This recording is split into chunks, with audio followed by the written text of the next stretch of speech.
연륜은 따라할 수 없는 것일까요? 30대 초반의 나이에 북한의 최고 지도자로 군림하고 있는 김정은의 용인술에 빨간불이 켜졌다는 진단이 나오고 있습니다.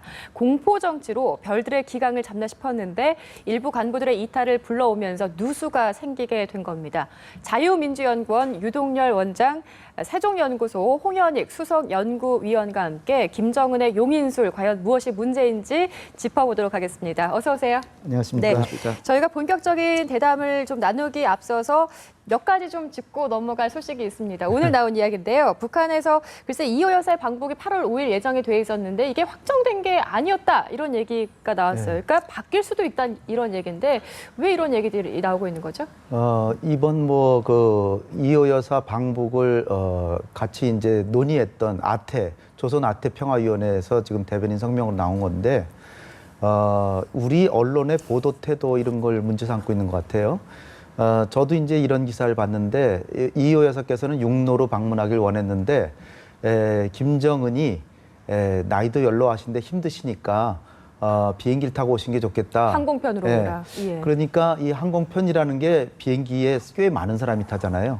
그렇게 되다 보면 이게 사실 많은 사람이 가게 되면 그중에 우리 정부가 이 사람은 좀 곤란하겠다 이런 사람도 있을 수 있고 예. 그런 와중에 최종적으로 지금 날짜만 확정됐지 몇 명이 갈 건지 그 자세한 일정이 다 확정된 건 아니거든요. 그러니까 북한에서 여지를 남겼다 이렇게 보는데 우리 언론에서 이렇게 북한이 좀 꼼수를 부렸다. 그러니까 이호 여사의 방북을 정치적인 그 의도로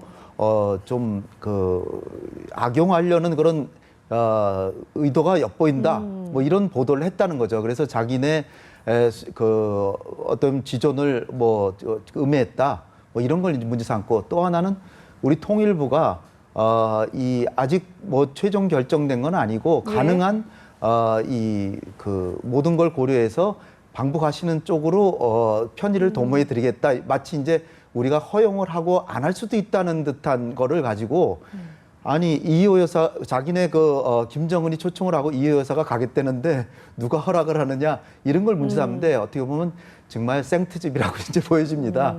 그런데 이제 지금 남북 관계가 전반적으로 안 좋으니까 그렇죠. 이거를 자기네들이 아직도 키를 갖고 있다. 주도한다는 걸 보여주기 위해서 이런 트집을 잡는 게 아닌가 그렇게 보입니다. 이 대변인 답안을 통해서 발표한 단체가 조선 아시아 태평양 평화위원회인데 어느 정도 좀 신뢰성이 있는 단체라고 볼 수 있겠습니까? 조선 아태위원회는 통전부 외곽 단체지만 예. 거기 위원장이면은 장관급 정도 이렇게 보여지고 예. 실제로 남북 회담도 많이 했고요. 금강산 관광을 조선 아태에서 현대아산이랑 했고 이번에 김대중 평화센터하고도 회담을 한 당사자가 바로 조선 아태 평화위원회이기 때문에 거기서 이제 대변인 담화가 나온 겁니다. 뭔가 북한에서 좀 여지를 두고 있는 느낌인데요. 심사가 뒤틀렸다. 좀 어떻게 하는지 지켜보자 이런 입장입니까? 이게 바로 저런 모습이 북한의 본 모습입니다. 우리 시청자 여러분들이 북한의 정권의 실체를 볼 때 바로 저런 집단, 약속도 어기고 생트립 잡고 연기하고 취소하는 것이 북한인데 예. 금방 조아태라고 그러죠. 조선 아시아 태평양 평화위원회는 예. 통일전선부의 소속 기관인데 실제로는 실체가 없습니다. 다 통전부 부부장, 통전부 일개 과가 담당하는 거예요. 그러니까 조아태라는 게 예. 이게 어떤 통전부의 조아태라는 외곽계가 있는 게 아니라 통전부 안에 일개 과가 조아태 업무를 담당하고 아태의 명의로 말이죠. 성명을 발표하고 하는 거예요. 그렇기 때문에 조선 아시아 태평양 평화위원회는 통전부 소속 기관이다라고 보시면 됩니다. 일개 과가 담당하고 있어요. 네. 이름만 내세우고 위정단체고. 예. 그다음 두 번째는 아까 이호 여사의 방북 문제를 문제 삼는 것은 뭐냐면 여러 가지 이유가 있을 겁니다. 이호 여사를 불러들여서 정치적으로 크게 활용을 하려고 했는데 그 카드가 이미 우리 국내 언론에서 다 읽혀버렸거든요. 그럼 이제 카드 읽히면 그들이 방북에서 초청하는 공약이 크게 극대화시켜야 되는데 극대화될 내용들이 이미 반감됐다는 거죠. 우리가 수를 읽었기 때문에. 그래서 아까 우리 홍익 박사 말씀대로 생트집을 잡는 거죠.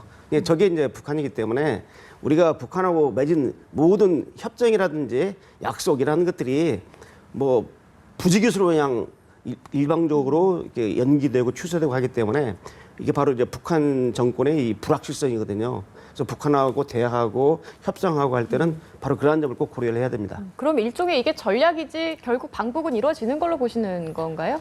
대체로 이루어질 건 보이는데 끝까지 자신들의 결정권을 놓지 않겠다. 뭐 이런 속셈이라고 이제 보여지고요. 네.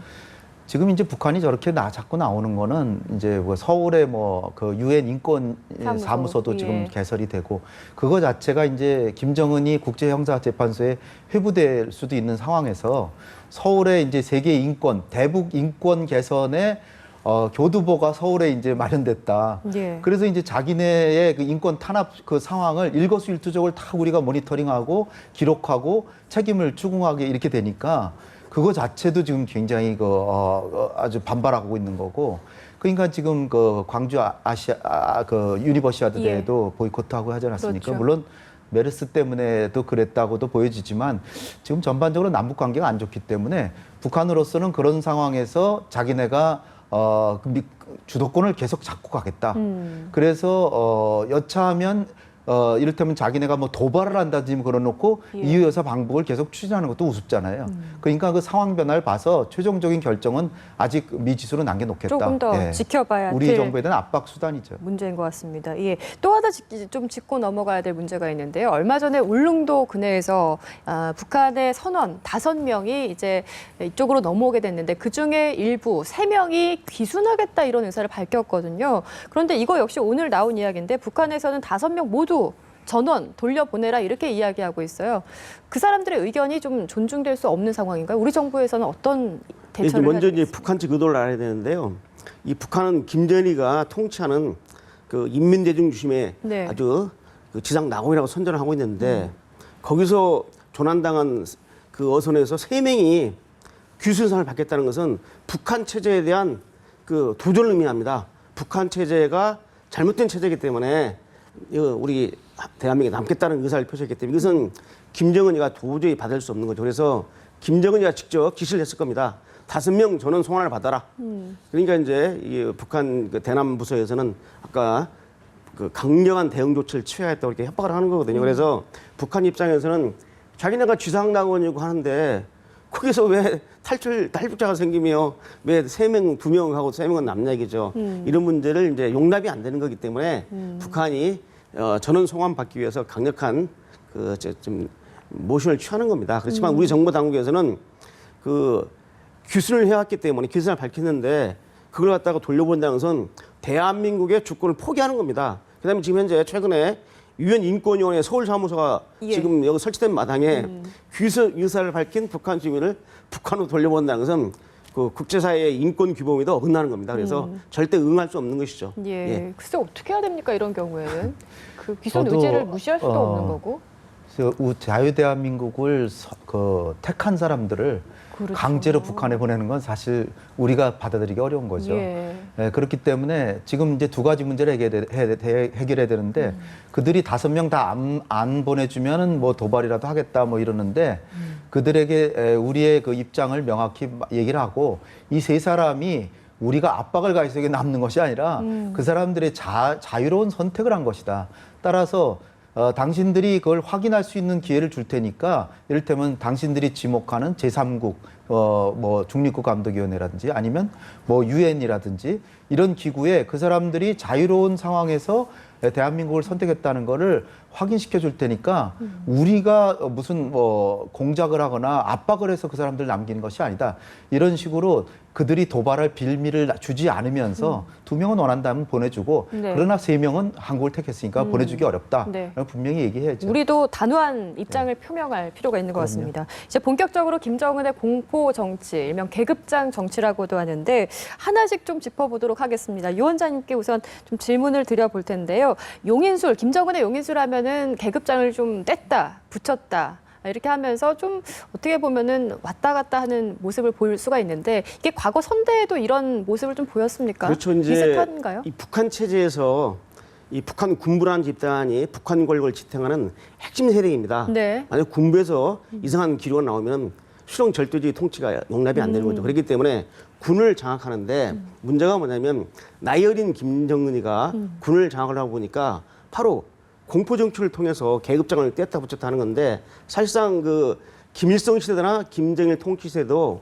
계급장 강등이 있었어요. 예. 그런데 지금같이 이렇게 비일비재는 않았죠. 예를 들면은 김일성 때 1980년대 중반에 그 김영춘 북한군 작전국장이 별이 그 당시에 세계했는데 예. 하루아침에 대자로 우리 같으면 대룡으로 떨어진 겁니다. 별 3개가 대룡으로 떨어진 그런 사례도 있었습니다. 그렇기 때문에 사실상 북한에서 계급 강등은 북한 체제의 소위 그 경고 중에서 제일 약한 등급입니다. 만약에 북한에서 제일 강한 징벌은 뭐냐면 사형하는 거죠.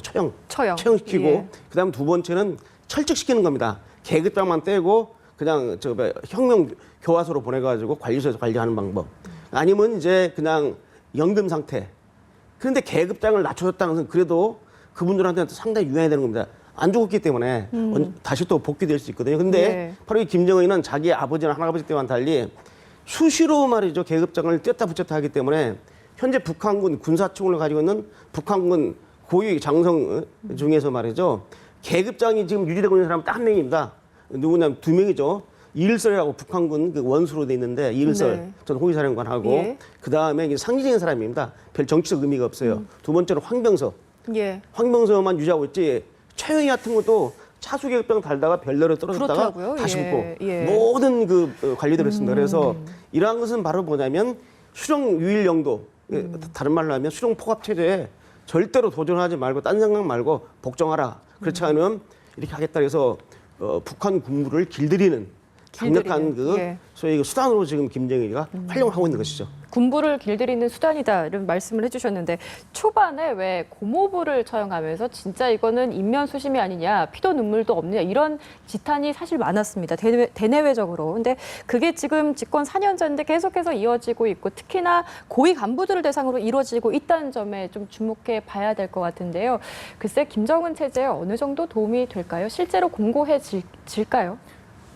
그러니까 뭐 김일성과 김정일과 이 통치술의 다른 게 김정은이는 이 숙청하고 그런 건 다 비슷합니다. 숙청했다는 사실은. 그리고 뭐 권력투쟁도 다 비슷한데 요는 김일성이는 자기의 정적들을 하나하나 제거해 나가는 과정에서 이 투쟁에서 승리할 때마다 자기 권력이 계속 강화되죠. 예. 적들하고만 싸우니까.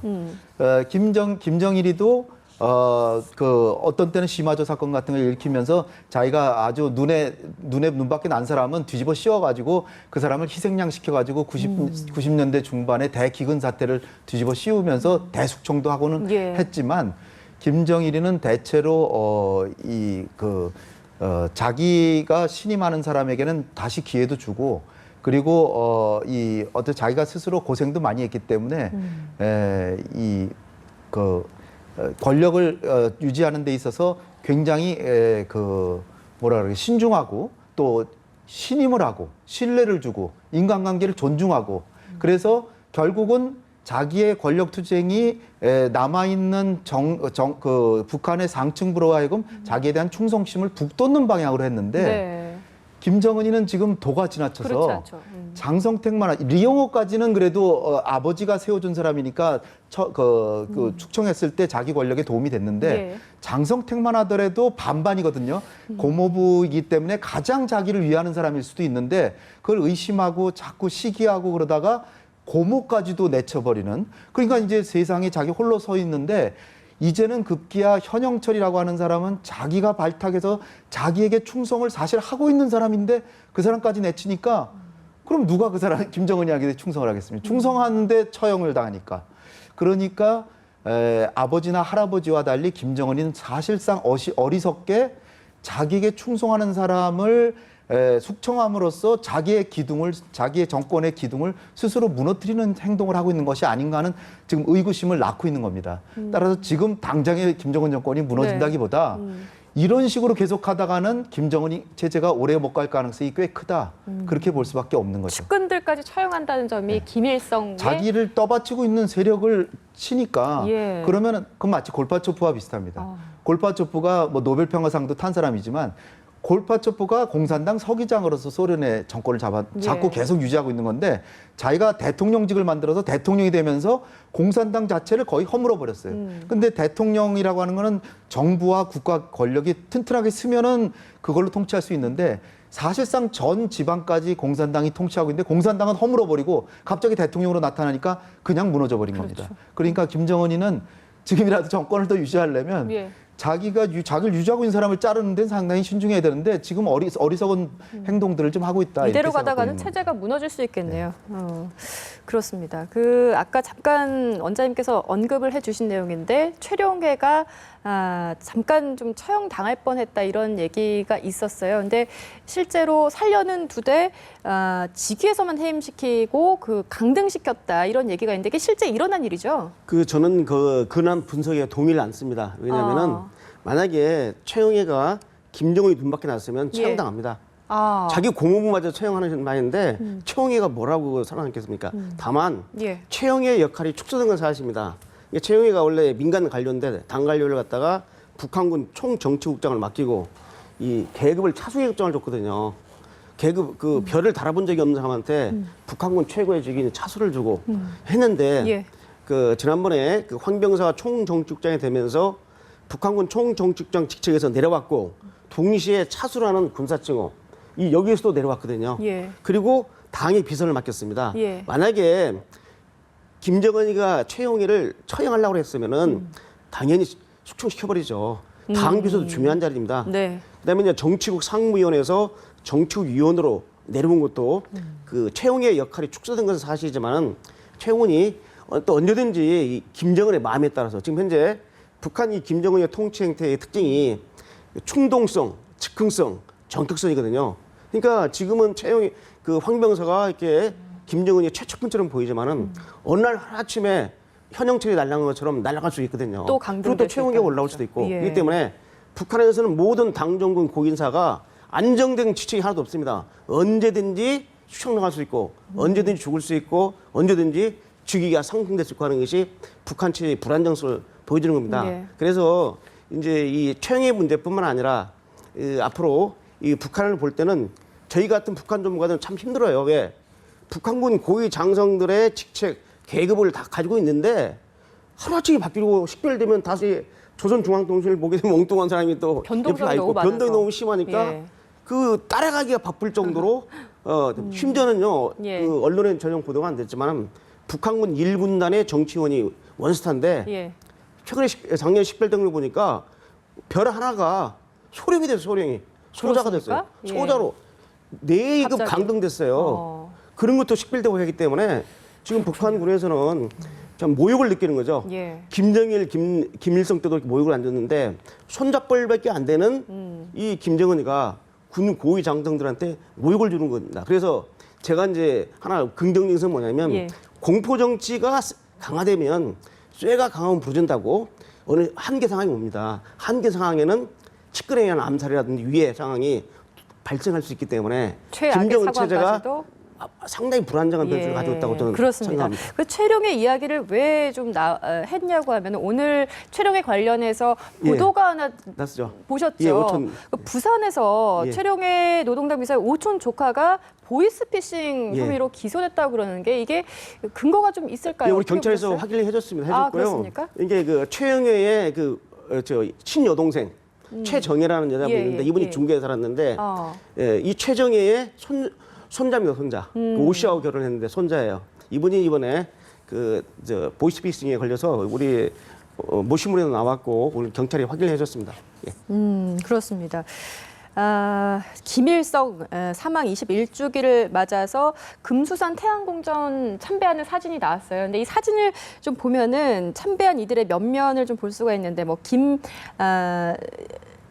박영식 다음으로 가장 눈에 띄는 인물하면 노광철 상장이라고 하는데 이 인물은 거의 알려진 바가 없는 것 같거든요. 예. 어떤 사람입니까? 일단 박영식은 현영철이 지금 숙청된 거는 확실한데 예. 처형됐는지 여부는 이제 국정원에서는 처형됐을 수 있다 이렇게 봤고, 근데 박영식이 계속 이렇게 다니는 거 보니까 박영식이 인민무력부장이 된 거는 거의 확실해 보입니다. 예. 지금 서열상으로 이렇게 보면. 또 하나가 이제 그 노광철이죠. 노광철 상장. 예. 우리나라로 치면 중장인데 별 3개. 이 사람도 작년에 11월 달에 최룡희하고 같이 러시아를 갔다 온 사람이에요. 그러니까 이제 상당히 군에서도 국제적으로도 다니고 예.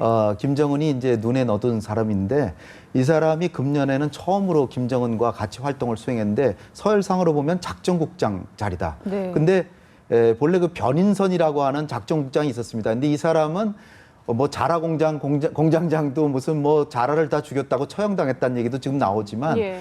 이 변인선은 김정은이 술 먹지 말라 근데 술 먹고 횡설수설했다가 처형당했다. 처형 또는 지금 그 숙청됐다. 이런 얘기가 있는데 설인가요? 아니면 확인된 부분인가요? 뭐 그 처형됐는지는 모르지만 예. 숙청된 건 거의 확실하고요. 예. 근데 변인선 후임으로 김춘삼이라는 사람이 임명이 됐는데 예. 김춘삼이 불과 4달 작전국장을 하고 또 갈린 겁니다. 이것만 보더라도 작전국장이라 그러면 우리 한국으로 치면 합참의 작전본부장이에요. 별 3개. 그렇죠. 예. 사실 전쟁 나면은 제일 그 중요한 전쟁을 수행하는 그러니까요. 아주 야전군 중요한 그 자리인데. 최고 참모인데 이 사람들이 걔 4개월 만에 계속 바뀐단 그러니까요. 말이에요. 그러니까 북한의 군부가 지금 얼마나 어수선한지를 알 수 있고 아까도 뭐 보도에 나오던데 요번에는 그 군 장성들만 그래도 끌고 간 게 김정은이로서는 이 현영철 그 북한의 국방부 장관을 처형시켜 버렸으니까 얼마나 뒤숭숭하겠어요. 그러니까 군부를 뭔가 좀 다잡기 위한 노력을 하기 위해서 군 간부들만 데리고 간 게 아닌가 이렇게 보이고요. 군부를 계속 예. 재정비는 하고 있는데 왜냐하면, 기반은 안 잡힌 예, 상황. 북한에서는 사실 군의 충성을 담보 못하면 자기 예. 권력을 놔야 되니까 예, 예. 결국은 군에 제일 신경을 쓰는 것 같습니다. 알겠습니다. 아까 예. 이 군 간부만 대동하고 근데 우리가 금상 태양제를 하는데 사실상 정확한 표현은 그 김일성 김정일 시체 보관소입니다. 우리가 저 금산 태양궁이라는 것은 김일성 김정일 태양에다가 견뎌서 하는 북한에서도 그렇게 표현이죠. 부르고 있죠. 그렇지만 예. 우리가 볼 때는 그 의미로만 김일성 김정일 보면, 예. 시체 보관소인데 왜 군부를 데리고 갔느냐? 올해 4차례 김정은이가 그 시체 보관소를 갔어요. 예. 갔는데 4번 다 전원 군부 인사만 데리고 갔습니다. 작년에는 7번 갔어요. 이른바 그 금상 태양전 김일성 김정일 시체 보관소에 작년 7번을 갔는데 예. 1월 1일 날 하고 작년 12월 달 2번만 당 간부하고 군 간부 대동 갔고 나머지 5번은 다 군 간부만 대동 갔습니다. 그러니까 이번에 특별히 뭐 현영철 숙청을 나서 뒤숭숭하면서 바주학교에서 군 간부를 데리고 간 게 아니라 예. 올 4차례 그 방문도 다 군 간부만 갔다. 알겠습니다. 그렇기 때문에 예. 거기다가 더 특별한 의미를 부여할 필요 없다. 예, 저는 이렇게 알겠습니다. 봅니다. 저희가 들을 말씀이 많은데 시간이 좀 부족해서 다음에 다시 한번 모시도록 하겠습니다. 두 분 말씀 잘 들었습니다. 고맙습니다. 감사합니다. 예.